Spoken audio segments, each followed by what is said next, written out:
Hello everyone, welcome to mom dad and maths. मैं हूं विवेक और आज हम लोग करेंगे चैप्टर 2 पॉलिनोमियल्स एक्सरसाइज 2.1। ठीक है। और आज का टॉपिक है पॉलिनोमियल इन वन वेरिएबल। ठीक है। तो ये टॉपिक शुरू करने से पहले सबसे पहले हम लोग कुछ इसका पॉलिनोमियल होता क्या है, ठीक है, इसका पास्ट मतलब हम लोग ये क्यों सीखना ज़रूरी है, ठीक है, हम लोग पहले वो जान लेते हैं। ठीक है। सो पॉलिनोमियल जो है ये एक अलजेब्रा का पार्ट है। ठीक है। कम्स अंदर अलजेब्रा। सो अलजेब्रा बेसिकली कब यूज होता है, ठीक है, जैसे कि मान लो आपके पास एक स्क्वायर है। ठीक है। स्क्वायर एक जनरल शेप है, अगर इसका साइड 3 है। ठीक है। तो मैं आपको बोलता हूँ इसका पेरीमीटर निकालो, तो पेरीमीटर निकालने के लिए क्या करते हो, सारे चारों साइड इसके 3 होंगे, तो आप करोगे 3 + 3 + 3 + 3। ठीक है, जो कि है 12। ठीक है। अब मैं क्या करूंगा, अब मैं आपको बोलूंगा, अगर आपको मैंने 4 साइड मतलब जिसका स्क्वायर विथ जिसका साइड 4 है, 4 सेंटीमीटर वाला साइड का स्क्वायर दे दिया, 4 4 4 4। तो अब क्या करोगे, फिर से पेरीमीटर निकालना है, तो 4 + 4 + 4 + 4। ठीक है, 16। ठीक है। तो आपको हर बार मतलब आपको कैलकुलेट करना पड़ रहा है। ठीक है। तो मैं इसके जगह मैं आपको बोल दूं, इसका पेरीमीटर को हम लोग एक सीधा फॉर्मूला बना सकते हैं। इसका पेरीमीटर ऑफ स्क्वायर का फॉर्मूला क्या होता है, 4 × S होता है। ठीक है। 4 × S, एस क्या होता है, साइड। तो एस को जो है वेरिएबल है इस केस में। ठीक है। मतलब आप कोई भी जितना भी साइड वाला स्क्वायर ले लो, भले ही 5 6 7 8 10 सेंटीमीटर साइड वाला ले लो, ये आपकी मर्जी है। उसके साथ 4 मल्टीप्लाई कर दो, आपको पेरीमीटर मिल जाएगा। ठीक है। हम लोग सिंपल एक पेरीमीटर का फॉर्मूला बना सकते हैं। तो एलजेब्रा का ये एक यूज केस है। ठीक है। हम लोग सीधा जनरलाइज कर सकते हैं, चीज़ों को फॉर्मुलाइज कर सकते हैं। ठीक है। तो इसीलिए हम लोग को एलजेब्रा जानना जरूरी है। ठीक है। हम लोग कोई भी चीज़ को इन जनरल कर सकते हैं। मान लो आपने अब 16th सेंचुरी में पहुंच गए। ठीक है। उस टाइम पे किसी को उस रेक्टेंगल का एरिया पता नहीं था। ठीक है। मान लो ये एक रेक्टेंगल है। ठीक है। तो आपने रिसर्च करा कि इसका एल है, इसका बी है। ठीक है। आपने कुछ ना कुछ जुगाड़ लगा कि इसका सेंटीमीटर स्क्वायर पता नहीं क्या क्या ले लेके आपने इसका एरिया मेजर करा। ठीक है। इसका एरिया निकाल कुछ भी आ गया, इसका एल 4 ले लो। ठीक है। अगर एल इज 4 और ब्रेथ अगर 2 ले लो। ठीक है। अभी तक किसी ने इसका एरिया का फॉर्मूला डिस्कवर नहीं करा, पर आपने देखा इसका एरिया अगर आपने कैसे भी माप करके निकाला तो आपको मिल रहा है 8 सेंटीमीटर स्क्वायर मिल रहा है। ठीक है। पर आपने ये भी ऑब्जर्व करा, अगर मैं 4 × 2 कर दो, 2 कर दो, तो मुझे भी 8 मिल रहा है। अच्छा, तो आपने सोचा होगा, जिसने भी ये इन्वेंट करा होगा उसने सोचा होगा एक स्क्वायर का फॉर्मूला हमेशा उसका लेंथ इंटू ब्रेथ होता है। तो उसने इसका इस पर्टिकुलर छोड़ के कोई भी रैंडम स्क्वायर रेक्टेंगल, जैसा भी रेक्टेंगल, बड़ा ले लो छोटा ले लो, उसका उसने फॉर्मूला ही दे दिया सीधा। अब कोई भी किसी बंदे को स्क्वायर का फॉर्मूला चाहिए, बार बार उसको रस्सी वस्सी लेके मापने का जरूरत नहीं, सीधा फॉर्मूला लगाएगा वो निकाल लेगा। ठीक है। तो ऐसा एप्लीकेशन, इन चीज़ों को जनरलाइज करने के लिए हम लोग एल्जेब्रा वगैरह यूज करते हैं। ठीक है। इसके और भी बहुत सारे यूज केसेस हैं, जैसे कि अननोन फाइंड करना है। आपने ऐसे क्वेश्चंस करा होगा कि आ, Raju son's age is 3 times his age, 4 साल के बाद ये होता है तो उसका एज बताओ। ठीक है। तो अननोन वाली चीज फाइंड करने के लिए हम लोग एल्जेब्रा यूज करते हैं, और इसका बहुत ज्यादा वाइड एप्लीकेशन है, आपके रियल लाइफ में भी इसका एप्लीकेशन है। ठीक है। तो आई होप आपको क्लियर है कि हम लोग हाँ एल्जेब्रा क्यों पढ़ते हैं, रियल लाइफ में क्या इसका यूज केस है। ठीक है। ठीक है। तो अब चैप्टर शुरू करने से पहले, अभी तक आप लोगों ने कुछ कुछ प्रीवियस क्लासेस में भी आपने अलजेब्रा वगैरह स्टार्ट करा सीखना, तो प्रीवियस क्लास से कुछ कुछ आइडेंटिटीज आपको याद होनी चाहिए। ठीक है। क्लास 8 में आपने ऑलरेडी सीखा है, 3 आइडेंटिटीज है मेनली। सबसे पहला x + y होल स्क्वायर, ये होता है x² + 2xy + y²। ठीक है। ये आइडेंटिटी आपको याद होना चाहिए। ठीक है। अब ये आया कैसे, ठीक है, ये सिंपली ये आता कैसे, x + y होल स्क्वायर को आप ऐसे भी तो लिख सकते हो, x + y × x + y।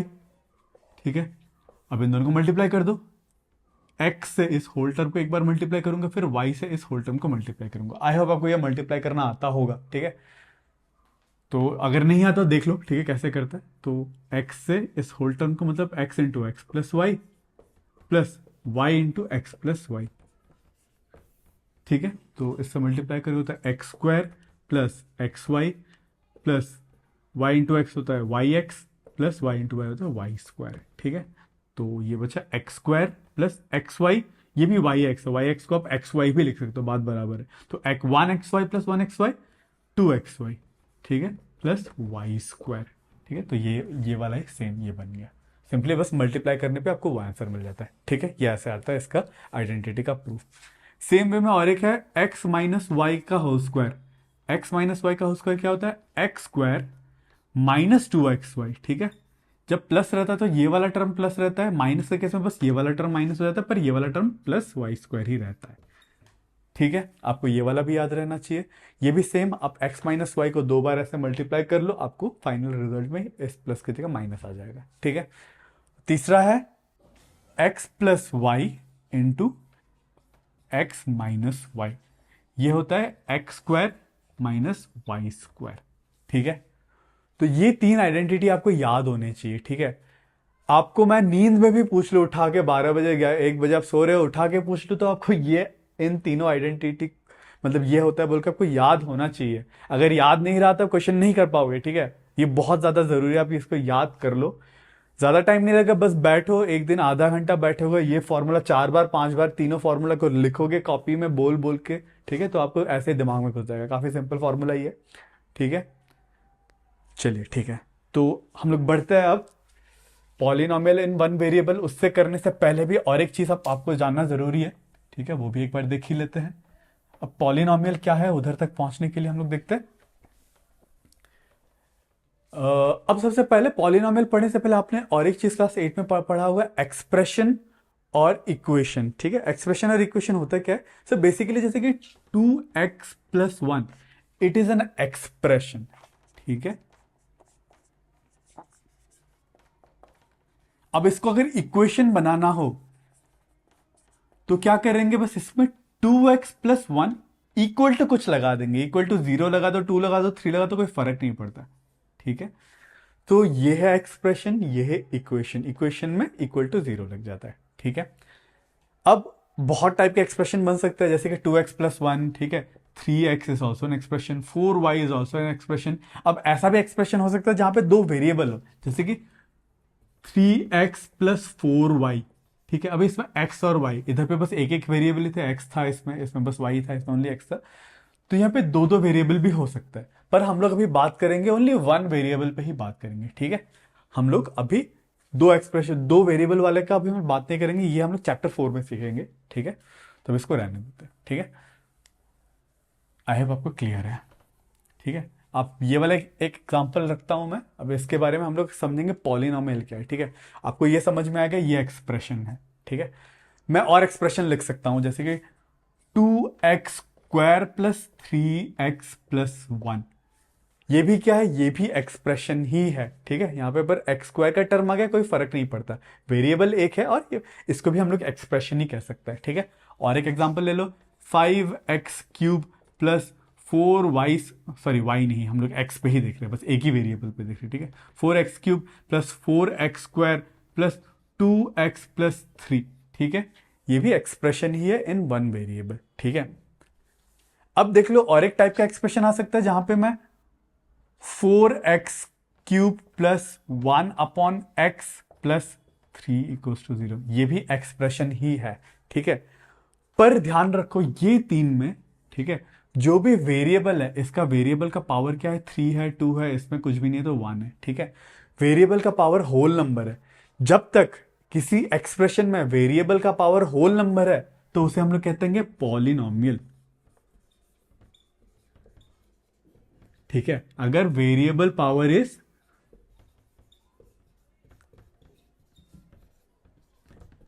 Whole number तो वो क्या कहलाएगा? पॉलिनॉमियल। पर इस केस में देख लो, इस केस में 1/x है, तो 1/x को हम लोग कैसे लिख सकते हैं? ऐसे भी लिख सकते हैं, 4x³ + x - 1, लास्ट क्लास में ही पढ़ा था हम लोग, इसको ऐसे लिख सकते हैं, +3 = 0। अब की बार क्या गया? x का पावर -1 आ गया, तो ये होल नंबर नहीं है, तो ये जो है ये पॉलिनॉमियल नहीं होगा। ठीक है, तो पॉलिनॉमियल को पहचानने का सबसे आसान तरीका, जो भी वेरिएबल है उसका पावर चेक कर लो।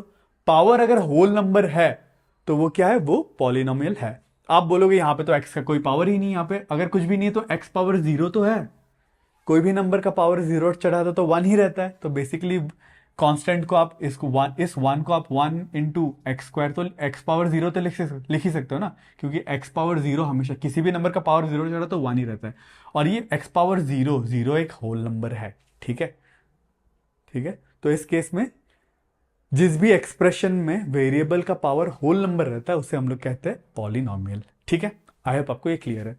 और इस केस में जहां पे वेरिएबल का पावर क्या है, होल नंबर नहीं है, ठीक है, वो क्या है, पॉलिनोमियल नहीं है। और एक एग्जांपल लेते हैं जो पॉलिनोमियल नहीं है, जैसे कि x⁻1/2 प्लस 3x+4। ठीक है, इस केस में क्या है, x का पावर 1/2 है, होल नंबर नहीं है। ठीक है, तो इस x⁻1/2 का मतलब रूट x, ठीक है, आपको root, cube root, fourth root आ गया तो वो पॉलिनोमियल नहीं बनेगा। ठीक है, आई होप आपको इतना क्लियर है। ठीक है, अब हम लोग पॉलिनोमियल इन वन वेरिएबल देखेंगे तो हमको बस x ही मिलेगा। ठीक है, x ही मिलेगा, y नहीं मिलेगा, x+y दोनों कंबाइंड नहीं मिलने वाले। ठीक है, चलिए ठीक है, अब आगे बढ़ते हैं। देखो ये थोड़ा सा इंफॉर्मेशन डेंस होने वाला है, इसीलिए ये हो सकता है ये वीडियो आपको 2-3 बार देखना पड़े। ठीक है, अब देखो मैं एक ऐसा वेरिएबल पॉलिनोमियल लेता हूं जैसे 2x। ठीक है, क्या ये पॉलिनोमियल है, ठीक है, क्योंकि 2, इसको हम लोग ऐसे भी लिख सकते हैं 2 × x⁻1, 1 होल नंबर है तो पॉलिनोमियल है। ठीक है, अगर मैं इसको लिखूं बस 2, तो क्या ये पॉलिनोमियल है, फिर भी है, क्योंकि इसको मैं ऐसे तो लिख ही सकता हूं 2 × x⁻0 तो लिख ही सकता हूं, x का पावर क्या है, एक होल नंबर ही है, फिर भी ये एक पॉलिनोमियल है। ठीक है, तो कांस्टेंट नंबर मान लो 2, ठीक है, 3, 4, दे आर ऑल्सो पॉलिनोमियल, पर इनका क्या होगा, जो वेरिएबल का पावर है वो 0 हो जाएगा।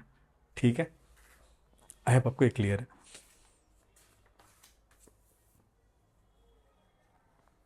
अब ठीक है, अब और एक चीज देखते हैं हम लोग, एक पॉलिनोमियल लेते हैं जैसे कि 3x³ plus 4x² minus 5x+3। ठीक है, तो क्या ये एक पॉलिनोमियल है, पॉलिनोमियल है, क्योंकि सभी में x का पावर क्या है, होल नंबर ही है। ठीक है, अब यहां पे देखो ये अलग अलग टर्म्स मिलके बना हुआ है। ठीक है, जैसे कि ये एक टर्म है, ठीक है, जो भी नंबर्स प्लस या फिर माइनस से सेपरेटेड रहते हैं उनको हम लोग टर्म बोलते हैं। तो ये एक टर्म है, ठीक है, ये प्लस से सेपरेटेड है, ये भी एक टर्म है। ठीक है, उसके बाद ये भी एक टर्म है और ये भी एक टर्म है। ठीक है, तो इसमें टर्म्स क्या क्या हो जाता है। ठीक है, तो 3x² एक टर्म है।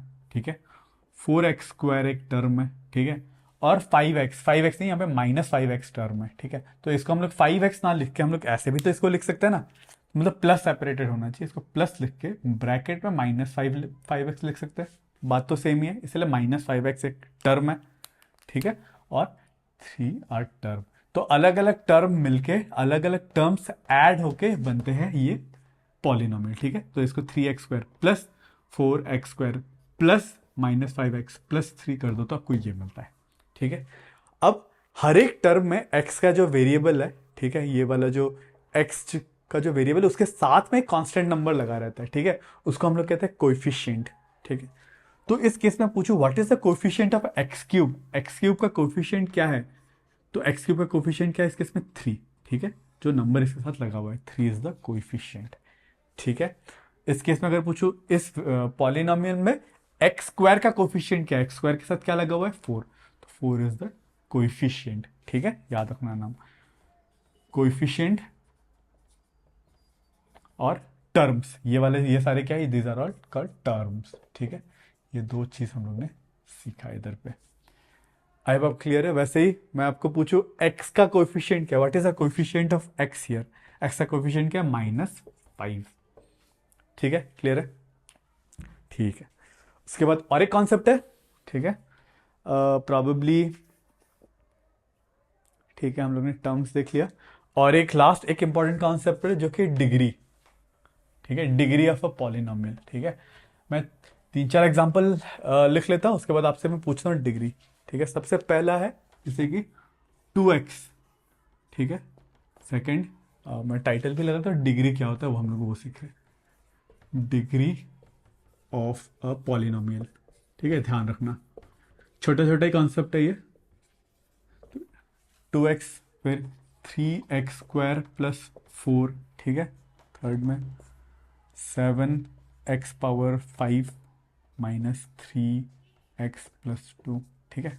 ये तीन मैं आपको क्या देख रहा हूँ, आपको पॉलिनोमियल दे रखा है और मैं पूछा हूँ इसका डिग्री क्या है। सो डिग्री क्या होता है बेसिकली, जो भी पॉलिनोमियल है, ठीक है, उसमें जो वेरिएबल है उसका मैक्सिमम पावर। इसमें वेरिएबल क्या है, एक्स, एक्स का मैक्सिमम पावर क्या है, इधर पे 1 ही है, तो इसका डिग्री क्या हो जाएगा, 1, ठीक है। अब वापस से मैं आपको ये एक पॉलिनोमियल दिया, ठीक है, इसमें वेरिएबल क्या है, एक्स, एक्स का मैक्सिमम पावर क्या है, 2, तो इसका डिग्री क्या बन जाएगा, 2, ठीक है। इधर पे एक्स का कोई टर्म नहीं है, मतलब एक्स पावर 0 है, ठीक है, और हम लोग को मैक्सिमम पावर चाहिए जो कि है 2, ठीक है, क्लियर है। ये वाला देखते हैं, इसमें एक्स का पावर क्या है, 5, इसमें एक्स का पावर क्या है, 1, ठीक है। तो इसमें इसका डिग्री क्या होगा, जो मैक्सिमम पावर है, ठीक है, जो कि है 5, तो इस पॉलिनोमियल का डिग्री क्या होगा, 5, ठीक है। आई होप आपको ये क्लियर है।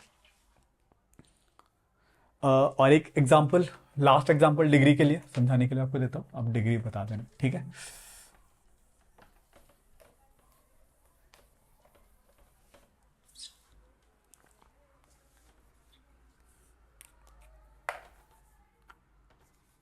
Five x power 4 plus 3x³ plus 2x² plus 1, इसका डिग्री क्या है, डिग्री क्या होता है, वेरिएबल का मैक्सिमम पावर है। इधर पे 4 है, यहाँ पे 3 है, यहाँ पे 2 है, यहाँ पे 0 है, तो मैक्सिमम पावर क्या है, 4, तो इसका डिग्री क्या होगा, 4, ठीक है। आई होप आपको ये क्लियर है, डिग्री आपको क्लियर है, ठीक है। अब कुछ नेमिंग आता है, ठीक है। लेट्स से एक पॉलिनोमियल है तो जिसका डिग्री 1 है, ठीक है, 1 डिग्री का पॉलिनोमियल, जैसे कि 2x प्लस 1, ठीक है, इसका डिग्री क्या है, 1, एक्स का मैक्सिमम पावर क्या है, 1, तो ऐसा पॉलिनोमियल का जिसका डिग्री 1 है उसको हम लोग कहते हैं लीनियर पॉलिनोमियल, ठीक है, लीनियर पॉलिनोमियल, पॉलिनोमियल, ठीक है, ये बस आपको नाम याद रखना है, ठीक है। अब हम लोग ऐसा पॉलिनोमियल लेते हैं जिसका डिग्री 2 है, ठीक है, जैसे कि 2x² प्लस 3x प्लस 1, इसका डिग्री क्या है, एक्स का मैक्सिमम, वेरिएबल का मैक्सिमम पावर 2 है, ठीक है। तो ऐसे पॉलिनोमियल जिसका मैक्सिमम पावर 2 है उसको हम लोग कहते हैं क्वाड्रेटिक पॉलिनोमियल। अगर आपको याद होगा, नहीं अभी तक तो याद नहीं, क्लास 10 में हम लोग क्वाड्रेटिक पॉलिनोमियल का सीखेंगे, पर अभी नाम याद रखो बस, ठीक है, क्वाड्रेटिक पॉलिनोमियल, क्वाड्रेटिक पॉलिनोमियल, ठीक है। उसके बाद ऐसा पॉलिनोमियल जिसका डिग्री 3 है, जैसे कि 2x³ प्लस 3x प्लस 1, इसमें x का मैक्सिमम पावर क्या है, 3 है, तो ऐसे पॉलिनोमियल को हम लोग कहते हैं क्यूबिक पॉलिनोमियल,